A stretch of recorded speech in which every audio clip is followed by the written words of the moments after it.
100 men who start even at the age of 25. Do you have any idea what will happen to those men by the time they're 65? These 100 men who all start even at the age of 25 believe they're going to be successful. If you asked any one of these men if he wanted to be a success, he'd tell you he did. And you'd notice that he was eager toward life, that there was a certain sparkle to his eye, an erectness to his carriage, and life seemed like a pretty interesting adventure to him. But by the time they're 65, 1 will be rich. 4 will be financially independent. 5 will still be working. 54 will be broke. Now think a moment. Out of the 100, only 5 make the grade. Now why do so many fail? What has happened to the sparkle that was there when they were 25? What's become of the dreams, the hopes, the plans? And why is there such a large disparity between what these men intended to do and what they actually accomplished? When we say about 5% achieve success, we have to define success. And here's the best definition I've ever been able to find. Success is the progressive realization of a worthy ideal. If a man is working toward a predetermined goal and knows where he's going, that man is a success. If he's not doing that, he's a failure. Success is the progressive realization of a worthy ideal. Rollo May, the distinguished psychiatrist, wrote a wonderful book called Man's Search for Himself. And in this book he says, the opposite of courage in our society is not cowardice. It is conformity. And there you have the trouble today. It's conformity, people acting like everyone else without knowing why, without knowing where they're going. Now think of it. In America right now, there are over 18 million people 65 years of age and older. And most of them are broke. They're dependent on someone else for life's necessities. Now, we learn to read by the time we're 7. We learn to make a living by the time we're 25. Usually by that time, we're not only making a living, we're supporting a family. And yet, by the time we're 65, we haven't learned how to become financially independent in the richest land that has ever been known. Why? We conform. And the trouble is that we're acting like the wrong percentage group, the 95 who don't succeed. Now, why do these people conform? Well, they really don't know. These people believe that their lives are shaped by circumstances, by things that happen to them, by exterior forces. They're outer-directed people. A survey was made one time that covered a lot of men, working men, and these men were asked, why do you work? Why do you get up in the morning? 19 out of 20 had no idea. If you ask them, they'll say, well, everyone goes to work in the morning, and that's the reason they do it, because everyone else is doing it. Now let's get back to our definition of success. Who succeeds? The only person who succeeds is the person who is progressively realizing a worthy ideal. Is the person who says, I'm going to become this, and then begins to work toward that goal. I'll tell you who the successful people are. A success is the school teacher who's teaching school because that's what he or she wants to do. The success is the woman who's a wife and mother because she wanted to become a wife and mother and is doing a good job of it. The success is the man who runs the corner gas station because that was his dream. That's what he wanted to do. The success is the successful salesman who wants to become a top-notch salesman and grow and build with his organization. A success is anyone who is doing deliberately a predetermined job because that's what he decided to do deliberately. But only 1 out of 20 does that. That's why today there isn't really any competition unless we make it for ourselves. Instead of competing, all we have to do is create. You know, for 20 years I looked for the key which would determine what would happen to a human being. Was there a key I wanted to know which would make the future a promise that we could foretell to a large extent? Was there a key that would guarantee a person's becoming successful if he only knew about it and knew how to use it? Well, there is such a key, and I found it. Have you ever wondered why so many men work so hard and honestly without ever achieving anything in particular, and others don't seem to work hard and yet seem to get everything? They seem to have the magic touch. You've heard them say that about someone. Everything he touches turns to gold. And have you ever noticed that a man who becomes successful tends to continue to become successful? And on the other hand, have you noticed how a man who's a failure tends to continue to fail? Well, it's because of goals. Some of us have goals, some don't. People with goals succeed because they know where they're going. It's that simple. Think of a ship leaving a harbor, and think of it with the complete voyage mapped out and planned. The captain and crew know exactly where it's going and how long it'll take. It has a definite goal. Now, 9,999 times out of 10,000, it will get to where it started out to get. Now let's take another ship, just like the first, only let's not put a crew on it or a captain at the helm. Let's give it no aiming point, no goal, no destination. We just start the engines and let it go. I think you'll agree with me that if it gets out of the harbor at all, it will either sink or wind up on some deserted beach, a derelict. It can't go anyplace because it has no destination and no guidance, and it's the same with a human being. Now let's get back to the strangest secret in the world, the story that I wanted to tell you today. Why do men with goals succeed in life and men without them fail? Well, let me tell you something which, if you really understand it, will alter your life immediately. If you understand completely what I'm going to tell you from this moment on, your life will never be the same again. You'll suddenly find that good luck just seems to be attracted to you. The things you want just seem to fall in line, and from now on you won't have the problems, the worries, the gnawing lump of anxiety that perhaps you've experienced before. Doubt, fear, well, they'll be things of the past. Here's the key to success and the key to failure. We become what we think about. Now let me say that again. We become what we think about. Throughout all history, the great wise men and teachers, philosophers and prophets have disagreed with one another on many different things. It's only on this one point that they are in complete and unanimous agreement. Listen to what Marcus Aurelius, the great Roman emperor, said. A man's life is what his thoughts make of it.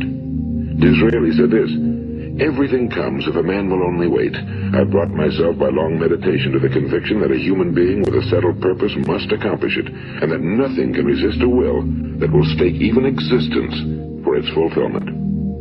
Ralph Waldo Emerson said this, a man is what he thinks about all day long. William James said, the greatest discovery of my generation is that human beings can alter their lives by altering their attitudes of mind. And he also said, we need only in cold blood act as if the thing in question were real, and it will become infallibly real by growing into such a connection with our life that it will become real. It will become so knit with habit and emotion that our interest in it will be those which characterize belief. He also said, if you only care enough for a result, you will almost certainly attain it. If you wish to be rich, you will be rich. If you wish to be learned, you will be learned. If you wish to be good, you will be good. Only you must then really wish these things and wish them exclusively, and not wish at the same time 100 other incompatible things just as strongly. In the Bible, you read in Mark 9:23, if thou canst believe, all things are possible to him that believeth. My old friend Dr. Norman Vincent Peale put it this way, this is one of the greatest laws in the universe. Fervently do I wish I had discovered it as a very young man. It dawned upon me much later in life, and I found it to be one of the greatest, if not my greatest discovery outside of my relationship to God. The great law, briefly and simply stated, is that if you think in negative terms, you will get negative results. If you think in positive terms, you will achieve positive results. That is the simple fact, he went on to say, which is at the basis of an astonishing law of prosperity and success. In 3 words, believe and succeed. William Shakespeare put it this way, our doubts are traitors and make us lose the good we oft might win by fearing to attempt. George Bernard Shaw said, people are always blaming their circumstances for what they are. I don't believe in circumstances. The people who get on in this world are the people who get up and look for the circumstances they want, and if they can't find them, make them. Well, it's pretty apparent, isn't it? And every person who discovered this for a while believed that he was the first one to work it out. We become what we think about. Now, it stands to reason that a person who's thinking about a concrete and worthwhile goal is going to reach it, because that's what he's thinking about, and we become what we think about. Conversely, the man who has no goal, who doesn't know where he's going, and whose thoughts must therefore be thoughts of confusion and anxiety and fear and worry, becomes what he thinks about. His life becomes one of frustration and fear and anxiety and worry. And if he thinks about nothing, he becomes nothing. Now, how does it work? Why do we become what we think about? Well, I'll tell you how it works as far as we know. Now, to do this, I want to tell you about a situation that parallels the human mind. Suppose a farmer has some land, and it's good fertile land. Now, the land gives the farmer a choice. He may plant in that land whatever he chooses. The land doesn't care. It's up to the farmer to make the decision. Now, remember, we're comparing the human mind with the land because the mind, like the land, doesn't care what you plant in it. It will return what you plant, but it doesn't care what you plant.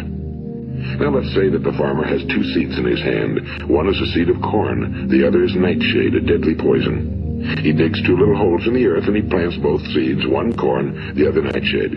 He covers up the holes, waters, and takes care of the land, and what will happen? Invariably the land will return what's planted, as it's written in the Bible, as ye sow, so shall ye reap. Now remember, the land doesn't care. It'll return poison in just as wonderful abundance as it will corn. So up come the two plants, one corn, one poison. Now the human mind is far more fertile, far more incredible and mysterious than the land, but it works the same way. It doesn't care what we plant. Success, failure. A concrete, worthwhile goal, or confusion. Misunderstanding, fear, anxiety, and so on. But what we plant, it must return to us. You see, the human mind is the last great unexplored continent on Earth. It contains riches beyond our wildest dreams. It will return anything we want to plant. Now you might say, well, if that's true, why don't people use their minds more? Well, I think they figured out an answer to that one, too. Our mind comes as standard equipment at birth. It's free, and things that are given to us for nothing we place little value on. Things that we pay money for, we value. The paradox is that exactly the reverse is true. Everything that's really worthwhile in life came to us free. Our minds, our souls, our bodies, our hopes, our dreams, our ambitions, our intelligence, our love of family and children and friends and country, all these priceless possessions are free. But the things that cost us money are actually very cheap and can be replaced at any time. A good man can be completely wiped out and make another fortune. He can do that several times. Even if our home burns down, we can rebuild it. But the things we got for nothing, we can never replace. The human mind isn't used because we take it for granted. Familiarity breeds contempt. It can do any kind of job we assign to it, but generally speaking, we use it for little jobs instead of big, important ones. Universities have proved that most of us are operating on about 10% or less of our abilities. So decide now, what is it you want? Plant your goal in your mind. It's the most important decision you ever make in your entire life. These things we bring on ourselves through our habitual way of thinking. Every one of us is the sum total of his own thoughts. He is where he is because that's exactly where he really wants to be, whether he'll admit that or not. Each of us must live off the fruit of his thoughts in the future, because what you think today and tomorrow, next month and next year, will mold your life and determine your future. You're guided by your mind. I remember one time I was driving through eastern Arizona and I saw one of those giant earth-moving machines roaring along the road at about 35 miles an hour with what looked like 30 tons of dirt in it. A tremendous, incredible machine. And there was a little man perched way up on top with the wheel in his hands guiding it. And as I drove along, I was struck by the similarity of that machine to the human mind. Just suppose you're sitting at the controls of such a vast source of energy. Are you going to sit back and fold your arms and let it run itself into a ditch? Or are you going to keep both hands firmly on the wheel and control and direct this power to a specific, worthwhile purpose?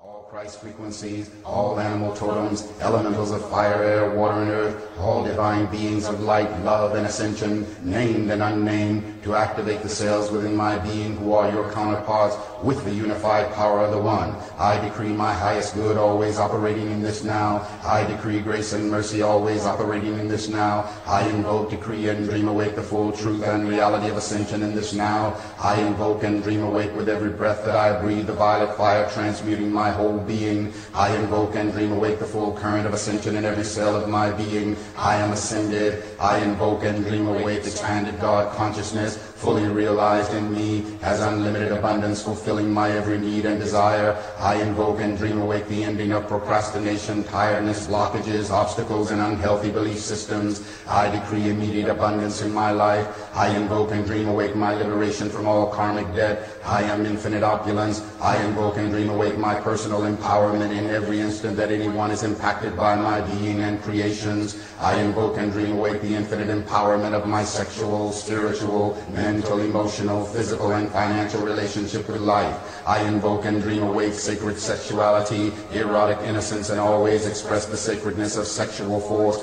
for pleasure, creativity, and healing. I invoke and dream awake world universal healing from all sexual woundedness and shame. I invoke and dream awake worldwide release of all manipulating forces and beings who would control humanity past, present, and future. I invoke the angels and ascended masters to realign and heal all misused energy, to include the full restructuring of our DNA. I invoke and dream awake the transmutation of all negative and judgmental projections. I invoke and dream awake my constant ability to be centered and balanced in my psychic perceptions and empathic nature. All overwhelming psychic energies are released by me automatically, easily, effortlessly. I am empowered by everything. I invoke and dream awake my lucid dreaming each night I sleep and total remembering when I awake. I invoke and dream awake my infinite harmony with God, Goddess I am. I invoke and dream awake the full expression of my miraculous healing power. My life is a continuous stream of miracles. I invoke and dream awake my infinite ability and willingness to receive all life's blessings. I invoke and dream awake a constant attitude of gratitude for my whole life, all my accomplishments and blessings, including the same for the universe at large. I invoke and dream awake the full blessings of God, Goddess, the ascended masters, angels, guides, and beings of light to bless this earth. I invoke and dream awake all my decrees, invocations, and prayers I have released to the universe and open myself to God's response, support, and love in my highest good. I invoke and dream awake the release of all past, present, and future lifetimes of decrees and vows which would bind me to limitation, lack, density, and anything not of ascension in this now. I invoke and dream awake the full reclaiming of my eternal self as powerful, loving, and fully aligned in abundant God consciousness. I invoke and dream awake the total dissolving of all manipulating forces which would bind this earth plane in fear. I invoke and dream awake the influence of the ascended master realm and angels to intercede and raise the vibrations higher to bring darkness into the light, raising the frequency of love and God consciousness on planet Earth in this now. I invoke and dream awake the ascension of planet Earth in this now.